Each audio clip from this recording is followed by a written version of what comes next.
But the news continues here on BBC One as we join our colleagues across the nations and regions standing by to bring you the news where you are. Have a very good evening. Thank you, Clive. Hello and welcome to Friday's Look East. Coming up, the triple murder investigation in Kettering. A community mourns the loss of a nurse and her 2 children. All are in very shock and we can't recover from the sadness that we had. And we are sending prayer to whole family. Spiked by injection on a night out. Sophie's warning to others who are heading out tonight. Meanwhile, we're out on patrol in Luton with the officers trying to keep people safe. And it's Monday, 23rd of April. Good evening and welcome to a new week on Look East. From our first programme to the last, as we broadcast for the final time from the Cambridge studio.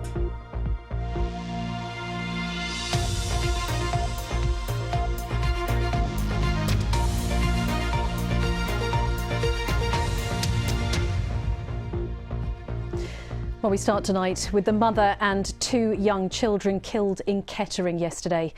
Police have confirmed the victims were a nurse from the local hospital, her 6-year-old son and 4-year-old daughter. Flowers and toys have been left at the block of flats where they were fatally injured. Our reporter, Helen Mulroy, has spent the day there. So Sunday, cloudy, outbreaks of rain, potentially that icy start, and the winds could gust up to about 30 miles per hour.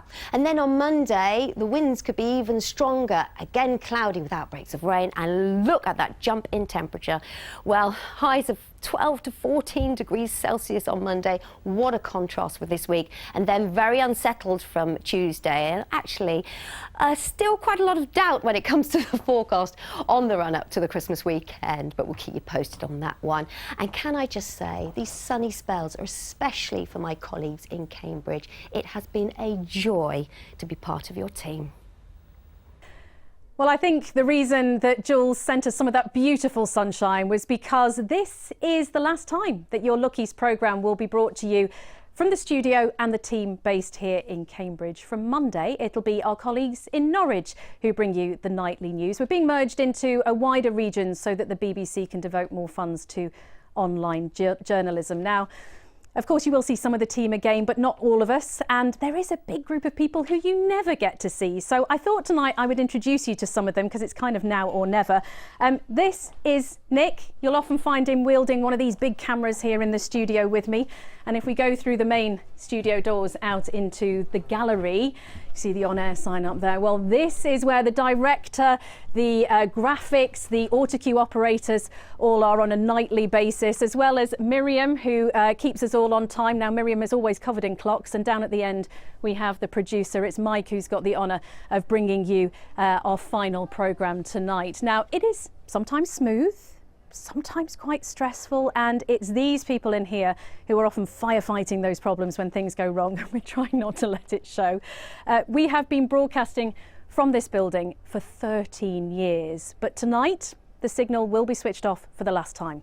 And so we thought we'd bring you a little reminder of some of the big stories that we've brought to you since we launched our own half hour. Monday, 23rd of April. Good evening and welcome to a new week on Look East. In your programme tonight,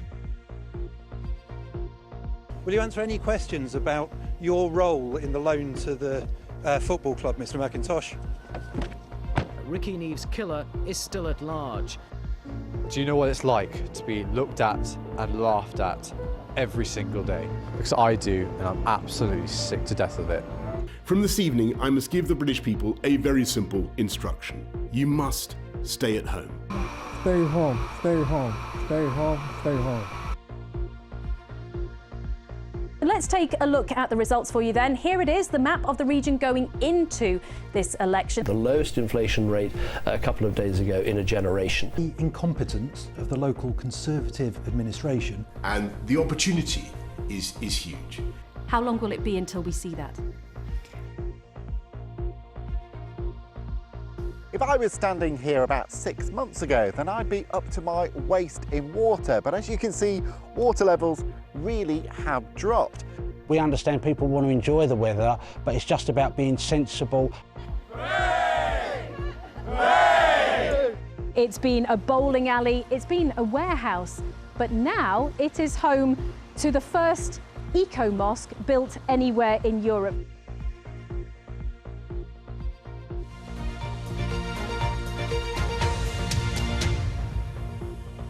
Hello and welcome to Police HQ. Janine Machen, please come to gate 13. You are holding the whole plane up. Welcome to a special look east on a wet and wild night alongside the A14 in Cambridgeshire. We are attempting to bring you tonight's programme without creating any carbon emissions.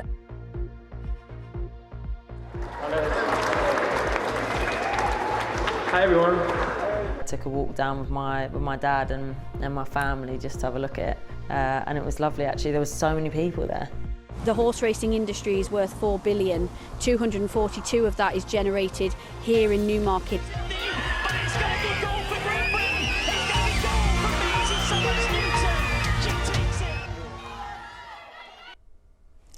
So that's all, folks. It falls to me to say that we know you are in really good hands with the team in Norwich, and there is plenty more news on BBC Radio and BBC News Online.